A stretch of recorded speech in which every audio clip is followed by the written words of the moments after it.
மலைப்பகுதிகள் மற்றும் நீலகிரி மாவட்டத்தில் இன்று முதல் 3 நாட்களுக்கு மிக கனமழை பெய்ய வாய்ப்பு. வானிலை ஆய்வு மையம் தகவல். ராணிப்பேட்டை, திருவள்ளூர், தேனி, தென்காசி மாவட்டங்களில் இன்றும் நாளையும் கனமழை பெய்யக்கூடும். காஞ்சிபுரம், திண்டுக்கல் மாவட்டங்களில் இன்று கனமழைக்கு வாய்ப்பு. சத்தீஸ்கர் முன்னாள் முதலமைச்சர் பூபேஷ் பாகலின் மகனை கைது செய்த அமலாக்கத்துறை. மதுபான கொள்கை முறைகேடு வழக்கில் நடவடிக்கை.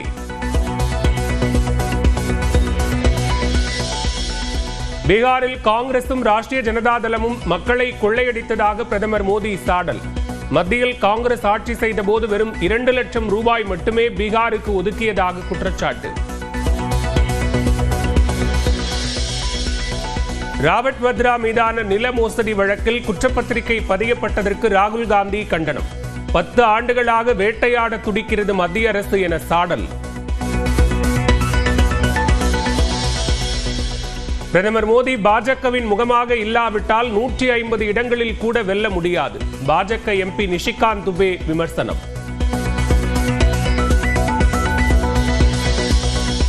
தமிழ்நாட்டில் 2340 2ஆம் நிலை ஆசிரியர்களுக்கு வரும் 24ஆம் தேதி பணியாணைகளை வழங்குகிறார் முதலமைச்சர் மு க ஸ்டாலின். பள்ளிக்கல்வித்துறை அமைச்சர் அன்பில் மகேஷ் அறிவிப்பு.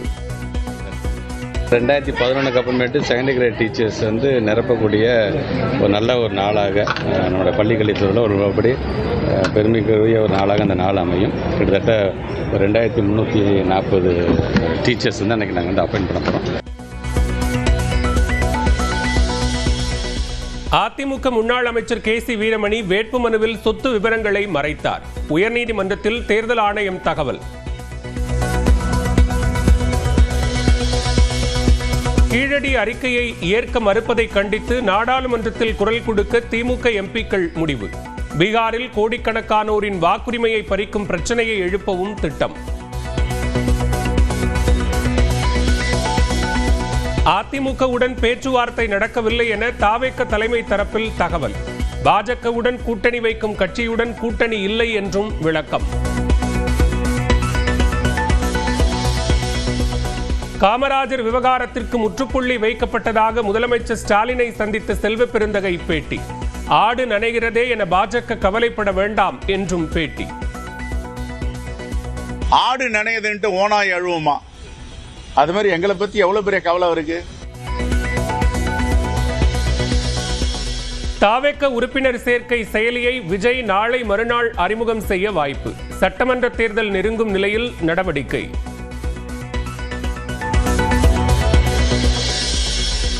பன்ருட்டி அதிமுக முன்னாள் எம்எல்ஏ சத்யா பன்னீர்செல்வம் வீட்டில் லஞ்ச ஒழிப்புத்துறையினர் சோதனை. வருமானத்திற்கு அதிகமாக சொத்து குவித்ததாக எழுந்த குற்றச்சாட்டில் அதிரடி நடவடிக்கை.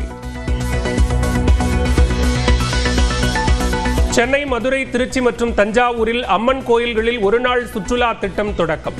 ஆடி மாதம் முழுவதும் வாரத்தில் 3 நாட்கள் இயக்கப்படும் என அறிவிப்பு.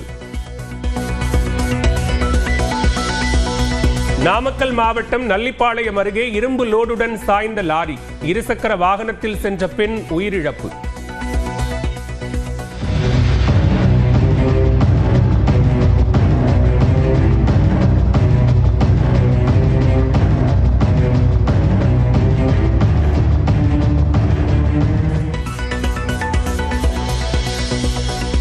ஆந்திராவில் இருந்து வேலை தேடி சென்னைக்கு வந்த நபரை கடத்தி பணம் கேட்டு மிரட்டல். 3 பேரை கைது செய்து காவல்துறையினர் விசாரணை.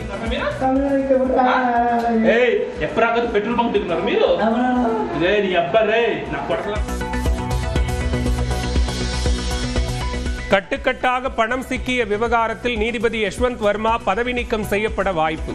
சட்ட நடவடிக்கைக்கு எதிராக உச்சநீதிமன்றத்தில் வழக்கு தொடர்ந்தார் நீதிபதி. 2023-2024 ஆண்டில் இந்திய கிரிக்கெட் வாரியத்திற்கு 9741 கோடி ரூபாய் வருவாய். IPL மூலம் மட்டும் 5700 கோடி ரூபாய் கிடைத்ததாக தகவல்.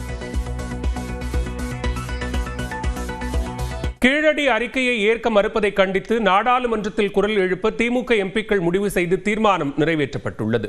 வரும் திங்கட்கிழமை நாடாளுமன்ற மழைக்கால கூட்டத்தொடர் தொடங்க உள்ள நிலையில் சென்னை அண்ணா அறிவாலயத்தில் முதலமைச்சர் மு க ஸ்டாலின் தலைமையில் திமுக மக்களவை மற்றும் மாநிலங்களவை உறுப்பினர்கள் கூட்டம் நடைபெற்றது. இதில் கடந்த 11 ஆண்டுகளாக தமிழ்நாட்டை வஞ்சித்து வரும் பாஜக அரசின் வஞ்சகத்தை நாடாளுமன்றத்தில் எடுத்துரைத்து தமிழ்நாட்டிற்கான கல்வி நிதி உள்ளிட்ட உரிமைகளை நிலைநாட்டுவோம் என்பது உள்ளிட்ட தீர்மானங்கள் நிறைவேற்றப்பட்டன. குறிப்பாக கீழடி ஆய்வறிக்கையை ஏற்க மறுப்பது, தமிழ்நாட்டிற்கு உரிய ரயில் திட்டங்களுக்கு நிதி அளிக்காமல் வஞ்சிப்பது ஆகியவற்றுக்கு குரல் கொடுக்க முடிவு செய்யப்பட்டுள்ளது. இதேபோன்று 100 நாள் வேலை திட்டத்திற்கான நிதியை தாமதப்படுத்துவது, தமிழ்நாட்டிற்கான நிதி உரிமையை பறிப்பது ஆகியவற்றை கண்டித்தும் குரல் எழுப்ப திமுக தீர்மானம் நிறைவேற்றியுள்ளது. பீகார் வாக்காளர் பட்டியலில் திருத்தம் செய்து கோடிக்கணக்கானவர்களின் வாக்குரிமை பறிக்கப்படுவதாக குற்றம் சாட்டிய திமுக அதனை கண்டித்தும் நாடாளுமன்றத்தில் குரல் எழுப்ப முடிவு செய்து தீர்மானம் நிறைவேற்றியுள்ளது. கச்சத்தீவு மீட்பு, கல்வியை மாநில பட்டியலுக்கு கொண்டு வருவது உள்ளிட்ட பிரச்சனைகளை நாடாளுமன்றத்தில் எழுப்பவும் திமுக திட்டமிட்டுள்ளது. தமிழ்நாட்டின் நிதி உரிமை, மொழி உரிமை, கல்வி உரிமை ஆகியவற்றுடன் இந்தியாவின் கூட்டாட்சி உரிமைக்காகவும் திமுக உறுப்பினர்கள் ஒருங்கிணைந்து குரல் எழுப்புவார்கள் என்று முதலமைச்சர் தலைமையில் நடைபெற்ற ஆலோசனை கூட்டத்தில் தீர்மானம் நிறைவேற்றப்பட்டது.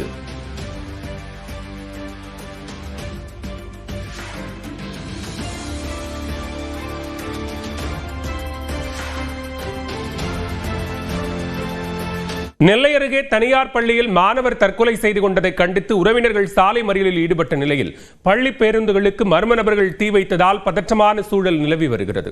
வீரவநல்லூரில் உள்ள செயின்ட் ஜான்ஸ் பள்ளியில் 10ஆம் வகுப்பு படித்த சபரிக்கண்ணன் கடந்த 4ஆம் தேதி மது அருந்தி பள்ளிக்கு சென்றதால் ஆசிரியர்கள் கண்டித்ததாக கூறப்படுகிறது.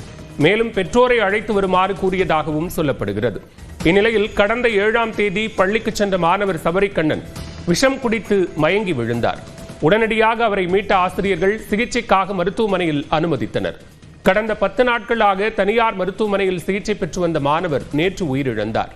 இதனால் ஆத்திரமடைந்த அவரது பெற்றோர் மற்றும் உறவினர்கள் சிறுவனின் சடலத்துடன் சாலை மறியலில் ஈடுபட்டனர். தகவல் அறிந்து சென்ற சேரன் மகாதேவி டிஎஸ்பி சத்யராஜ் உரிய நடவடிக்கை எடுப்பதாக உறுதியளித்ததை அடுத்து போராட்டம் கைவிடப்பட்டது. அதன் பிறகு நேற்றிரவு பள்ளி வளாகத்திற்குள் இருந்த 2 பேருந்துகள் தீ வைத்து எரிக்கப்பட்டன.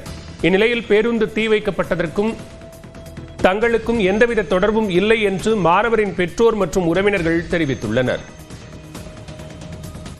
நாங்கெல்லாம் அங்கே நிற்கும் போது உறவினர்கள் நாங்கள் எப்படி அங்கே போய் கொளுத்த முடியும்? அடுத்தால என்னன்னா அந்த ஸ்கூலை சுற்றி சர்வேலன்ஸ் கேமரா, எல்லா பக்கம் சர்வேலன்ஸ் கேமரா இருக்கு. அது மாதிரி நேற்று 6 மணிக்கு பையன் இறந்துட்டான்னு சொன்னோடனே எங்களுக்கு கால் பண்ணி கேட்டாங்களோ இல்லையோ, ஸ்கூலுக்கு 4 கேட்லையும் போலீஸ் ப்ரொடெக்ஷன்.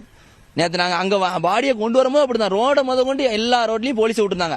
நான் 2 போலீஸ் 4 போலீஸ் வச்சேன். நாங்கள் யாருமே எந்த இடைஞ்சலும் பண்ணலை, எதுவுமே பண்ணலை. அவங்க சொன்னோன்னே கலைஞ்சு நாங்கள் இறுதிச்சடங்கு பண்ணணும். ஆனால் இவங்களா கடைசியில் இவங்க பஸ்ஸை கொளுத்துனாங்களா இல்லை வேற யாரும் பண்ணாங்களா எங்களுக்கு தெரியாது. அந்த கேமரா இருக்கலாம், கேமரா பார்த்து பண்ண முடியாது. இன்னைக்கு கூட என்ன வந்து கேட்காங்க, ஏதோ 3 பேர் வந்து கொளுத்திட்டான் அப்படிங்கிற மாதிரி அவங்க சொல்லுதாங்க. மொத்தத்தில் இவங்க நிர்வாகத்து மேலே இவங்க கண்டிப்பாக அரசாங்கம் உரிய நடவடிக்கை எடுக்கணும். பள்ளி பேருந்துகள் பெட்ரோல் குண்டு வீசி எரிக்கப்பட்டதா என்பது குறித்து தடய அறிவியல் சோதனை நடைபெற்று வருகிறது. இந்நிலையில் சாலை மறியலில் ஈடுபட்ட மாணவரின் பெற்றோர் உட்பட 50 பேர் மீது வழக்கு பதிவு செய்யப்பட்டது. இதில் காவல்துறையினர் ஒருதலை பட்சமாக செயல்படுவதாக மாணவரின் உறவினர்கள் குற்றம் சாட்டியுள்ளனர்.